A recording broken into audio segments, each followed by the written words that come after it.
Hello, everyone, and thank you all for coming out. I'm Andrew Bradford, And I'm Julian Bourgeois. and we're Automatic.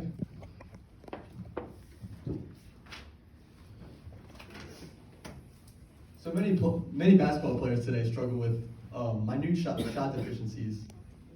Such deficiencies can lead to a lack of consistency in our basketball shot, meaning we can't replicate the same shot every time. In many players, this leads to lacks of confidence and overall shooting slumps. So that's something that we're trying to prevent in users. So the main thing we're trying to prevent with Automatic is inconsistent shooting throughout the world of basketball. So what is Automatic? Hello, everyone. I'm Andrew Bradford. Sorry about that. Hello, everyone. I'm Andrew Bradford. I graduated from Haynes Academy. I'm now a freshman at UNO. I'm studying marketing. I run two businesses aside of Automatic, and I played baseball my entire life. I'm Julian Bourgeois. I'm a senior at Haynes Academy for Advanced Studies. I'm currently dual enrolled at UNO. I have 3 years of programming experience. I'm the lead developer here at Automatic. I'm double certified in iOS development, certified in Unity 3D game design, and I come from an extensive background of baseball and basketball. So, what is Automatic? So Automatic is a watchOS times iOS app that utilizes the Apple Watch's powerful motion sensors paired with AI technology to recognize when the user releases a basketball shot. And it returns insightful feedback to the user, allowing them to improve their game. So data collection. The first thing that we need to do with all AI apps was collect our data. So right now we're ahead of the curve. We have about 10,000 total motion instances of data, and each shot holds about 100 instances of data. Right there on the right, you can see a chart of one of our shots. So we actually have a pretty strong and big database, which we store in CSV files to train our app, which I actually have a working prototype right here, and I'm hoping to show you guys later. So training the AI, we use CreateML, or Apple's free AI software. Right now our AI has 99% validity. That does not mean it's 99% accurate, as no AI really can be, right? But that means as we add more data and we innovate with self-improvement in the future, that this AI is going to train very efficiently. Right now our AI runs predictions every single hertz, which means that it's calling predictions very, very fast, and it can recognize when you shoot a ball in real time. So if I were to use the app and shoot, it would recognize it, give me my metrics back, and tell me what I did right and what I did wrong. So our metrics. So currently we give the user the release angle, the release speed, the shot force, and a feature to input their make or miss.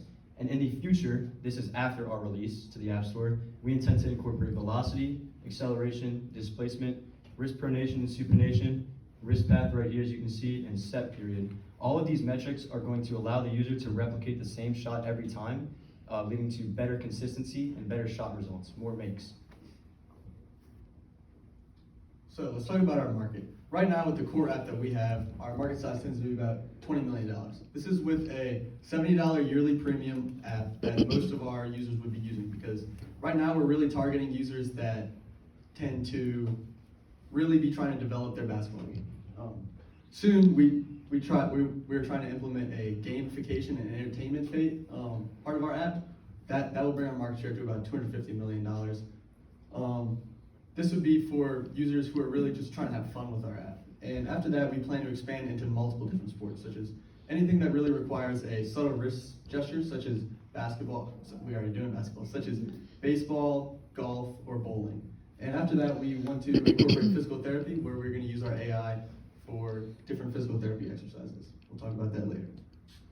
So Automatic is going to run on a freemium model, where the free version is going to have full access to the premium model has, with just a limited amount of shots daily. The premium version is going to have our core metrics that we've talked about, a full history of shots, statistics and ratings that you can compare with your friends with social accounts. Building a team. Right now, our team is just Julian and I, and we've started to create an advisory board. One of the members on our advisory board is Matthew Williams. He was a computer science teacher at Haynes Academy, and now he works at Delgado Community College. Ryan Matthews, he's a close friend of ours, and he's a developer at Instagram. Ben Smith, he's an advisor at Carney, which is a tech consulting firm. Right now, we really think we need experience, whether that's legal, accounting-wise, marketing, or app development. Right now, we're talking about our commercial advantage. So first off, our technology. Compared to our competitors, our Apple Watch triaxial mathematical motion sensor data is actually going to take the fundamentals of basketball and put it in numbers. So we're going to be able to look at these numbers and say, hey, I want to get my release angle to this point so that I can make this next shot. That's what we're trying to do here with our motion sensor AI. Yeah, so let's talk about the adaptability of our AI. So as I said before, our AI is going to be able to basically track many different wrist gestures, such as a bowling wrist gesture, a baseball throw, putting in golf. And down the line, we really want to incorporate physical therapy through where a user is going to be able to practice physical therapy exercises through muscle memory. Let's talk about our competition. Right now, our biggest competition would be HomeCourt. They are a visual AI that you use through the camera of your phone, and mostly they focus on shots made and shots missed, and a little more entertainment. They have investors from the NBA to the Atlanta Hawks, Steve Nash, a lot of big basketball names. Swish Hoop is a insert that you put on the net of the basketball, and it tells you how many shots you made, missed, or swished. And Hoops is a visual AI app similar to HomeCourt. One day, if we're not knocking on HomeCourt's door in the next 3 or so years, we think we could be a very good partner with them because the motion sensors in our watch would really pair well with their visual AI. Sorry. Going to market. As of October, we finished our watch app with the core metrics that we have, and our phone app will be done in December and we plan to go to the App Store about around March 15th.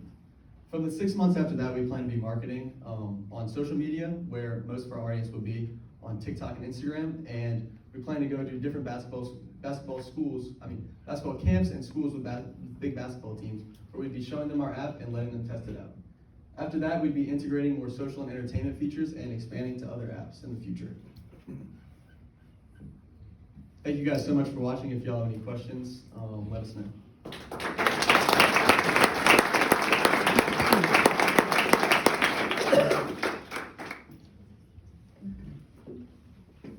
Very interesting, especially from an athletic background. One of the questions, or my question is a two-part, and can your app predict the success rate of the shot with the data that has been provided or obtained through the process, and if so, to what degree of accuracy?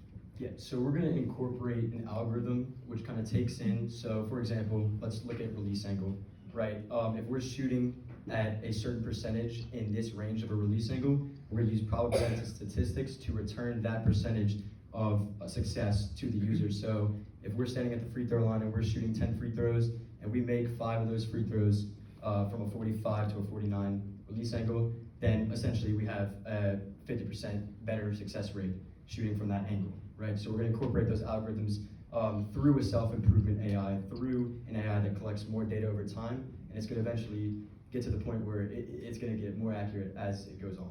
And also, as I talked about, HomeCourt being the visual AI app it can obviously tell if you've made a shot. So if we pair the data that both apps have together, ours and theirs, you'd be able to tell which shots you're making. Obviously, we can input which shots we have with our app, but we have self-input. We have self-input, but HomeCourt being a visual AI app already knows that you made the shot, so that it kind of goes hand in hand there, if that makes sense. Excellent job. Excellent presentation. Quite impressive. So my 11-year-old son, who plays basketball, loves Steph Curry. And one of the reasons why he loves Steph Curry is because of his ability to make these phenomenal shots, jump shots, right? And so would your motion sensors and or the current technology, any aspect of that, be impacted by jump shots? So one thing we were talking about with our metrics was called an S-curve. And in basketball, that's something that's been coming up lately. It's the path of the jump shot that the wrist follows. And what they've done is they've done a study actually on Steph Curry. He has a one motion S-curve. And what we're going to do is in the future, we're going to incorporate different AIs to recognize the S-curve of the user. And we're going to correlate those S-curves to NBA players in the league. So if your son wants to use the app and he starts to shoot like Steph Curry, well then we're going to put him right down Steph Curry's lane. We're going to put him right in the breadbasket of Steph Curry with all of his videos, all of the ways that he trains, right? So if we're relating ourselves to NBA players more, professional players, we start to boost our motivation, our confidence. So essentially, yes, it's going to track jump shots. It's going to improve your jump shot. Thank you. He's going to want one. I'd like to ask you a little bit about the financials, like how did you come up with the $70 a user per year? Do you anticipate an Android version of this for the other half of the world that uses Android phones? Yes, sir. So basically, The $70. Yeah, Think so about the $70. Home Court, which we were talking about, was probably our biggest competition. They do around $70. So right now it's kind of just an estimate. But yeah, most of our competition that I talked about, it's around a $40 a year to a $70 a year premium. Okay. Would you consider an ad-based business model as opposed to a We've subscription? thought about it on the free version, yes, sir. Especially on the phone too. 100%. And what about Android? Android, we've talked about because it is similar coding, but Julian is only, you want to talk about that? It can be compatible for Android too, because Android has a wearable watch app with similar programming. It would just have to be done from a different developer lens, but we can make that work. Excellent job and a phenomenal idea. My question is around competitive advantage, how you plan to protect your intellectual property. First, do you know whether or not there's anybody else who's preceded you with this approach to improving the basketball shot? And secondly, how do you intend to protect your intellectual property and prevent somebody else from copying your idea? So I can answer the first part if you like. You got it. Okay, so earlier when I was talking about the AI calling predictions every hertz, that is something that is unique to our app and something that no apps have really accomplished yet. Not even Home Court. Home Court uses visual AI. We're using motion sensors on the watch. So that's something that we definitely have ahead of the curve. I was also mentioning our data set too. That took me like hours and hours of going outside in my driveway and taking shots and then airdropping them all back to my computer. So yeah, I think time-wise, we're ahead of the curve with people who had the same idea. Nobody has had the same idea yet with the watch, just with the phone. So I definitely think we have an advantage in that case. I'm gonna let Andrew answer the legal question. Yeah, so, well, first of all, so about 6 months ago, we had the idea and the phone has the exact same technology, so we tied 2 rubber bands to our wrists and we went outside to shoot, see if it worked, and it worked really well. Can you repeat the second question, the legal question? How will you protect your intellectual property, prevent somebody else from copying your idea? Yeah, so we have talked about that with Shafin in our meetings, and we have no legal yet, but we do plan on kind of trying to protect our code. And as I said, we're 6 months ahead of the curve when it comes to just gaining this AI and really protecting our software. Congratulations, y'all, particularly on the vision and your enthusiasm at such a young age. I just ask that you guys keep that enthusiasm as you go and move forward and undoubtedly end up running into some type of roadblocks along the way, which is not unique to any entrepreneur. My question is, why has no one done this with iOS and an Apple Watch? You mentioned Home Court, Swish Hoop, Hoops. You didn't mention 9450 or Dribble Up as kind of smart basketball type of companies. So why hasn't anyone done the Apple Watch? So Apple every year has this conference called WWDC or something like that with developers. Every year they release new AI technology. It just so happened that the year after they released this watch AI technology, they released the visual AI technology. And Apple does a very good job of promoting their stuff to their developers. So a lot of the developers jumped on that train, went towards the visual AI side of things, whereas everybody kind of overlooked the watch technology. I definitely think that visual AI, like Home Court for example, has a very good commercial, entertainment-based idea, right? Like put your phone up, you can dribble. But in terms of this mathematical representations with the motion sensor watch and the AI, much more stronger than the visual AI, we can actually use this to further hone and develop the shooters. Now, to answer your question, I don't know why anybody has pursued that yet. I'd say because a lot of these companies that are doing it are more so just trying to pull in traction in the world of basketball. They're not trying to develop players. They're just trying to get people to use their app and just track makes and misses more so with Home. Understood. So the thesis is instead of the basketball being smart basketball, by putting it directly on the wrist, you get better data, Yes. therefore can develop players. So if you're a right-handed player, I would need to take my Apple Watch, move it over to the right hand in its current stage. Very cool, and congratulations again on getting this far. I look forward to talking with you guys. Thank you guys so much. Thank you.